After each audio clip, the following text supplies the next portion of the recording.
For 300 years or so of its existence, capitalism has transformed the planet over and over again.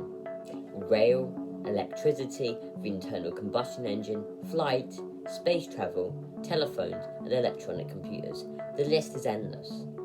The world economy is 17 times the size it was a century ago. Despite this, all the technology developed by capitalism has not provided clean water for 1.2 billion people, or food for the 841 million who are seriously malnourished. Capitalism is capable of spending billions on developing weaponry to bomb the poor of Afghanistan and Iraq, but cannot solve poverty, hunger, or disease. And capitalism is threatening the very future existence of the planet. Scientists predict that as a result of global warming, rising sea levels are likely to rise up to 1 meter this century. This would devastate the inhabitants of the floodplains of Bangladesh and Egypt, and worldwide, hundreds of millions of the very poor would be displaced. Capitalism has enormously developed the productive forces, but it is the blind forces of profiting that are the driving seat of capitalism. Capitalism is incapable of fully harnessing the science and technology it has brought into being. It is incapable of providing for the needs of humanity or of protecting our fragile planet. By contrast, a socialist society would be able to harness the enormous potential of human talent and technique in order to build a society and economy which would meet the needs of all. It is not possible to create socialism in one country surrounded by world capitalist markets. Nonetheless, there is an enormous amount that can be achieved by a socialist government in the immediate period after it came to power as part of a transition from capitalism to socialism. A socialist economy would have to be a planned economy. In Britain, this would involve bringing all of the big corporations, which control around 80% of the economy, into democratic public ownership under working class control. Of course, it would not mean bringing small businesses such as local shops, many of which are forced out of business by the multinationals, into public ownership. Nor would it mean, as opponents of socialism claim, taking away personal property. Private property is what we would take away, which is different to personal property. On the contrary, socialists are in favour of everyone having the right to a decent home and the other conveniences of modern life. Capitalism today has provided the tools which could enormously aid the genuine democratic planning of the economy.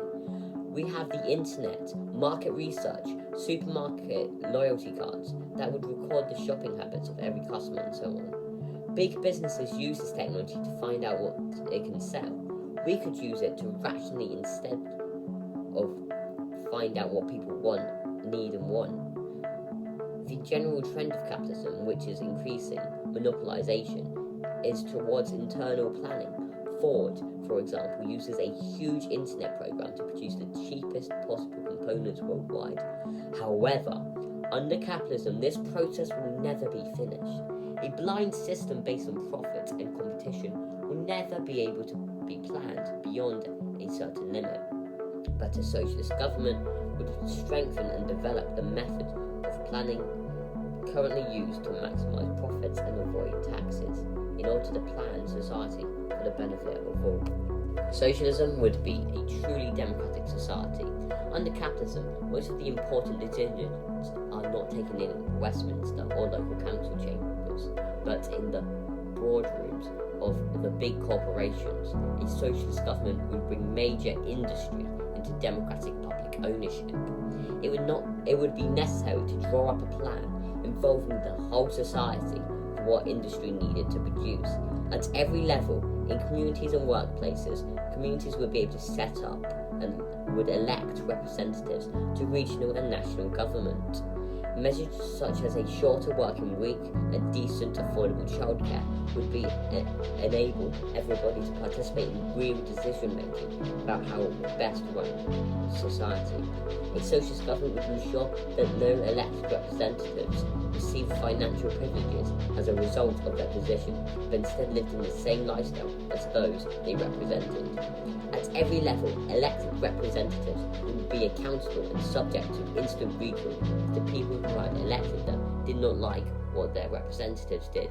They would make them stand for immediate re-election and, if they wished, replace them with someone else. Even on the basis of current production measures could be taken to meet the needs of the majority.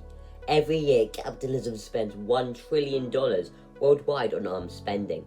This alone could provide $1,000 a year for every family on the planet.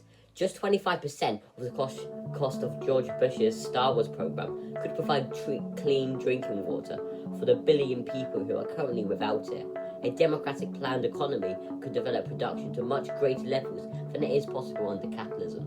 There is no contradiction between developing technology and production and safeguarding the planet.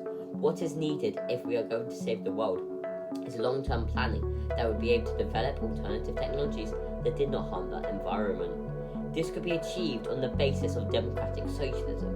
The democratically run planned economy would be able to take rational decisions on the basis of aiming to meet the needs of humanity.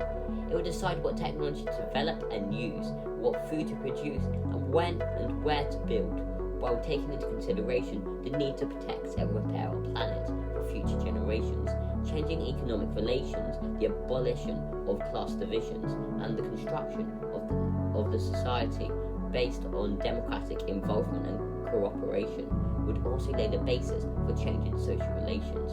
Society would move away from hierarchies and the oppression and abuse of one group by another. Human relations would be freed from the muck of capitalism.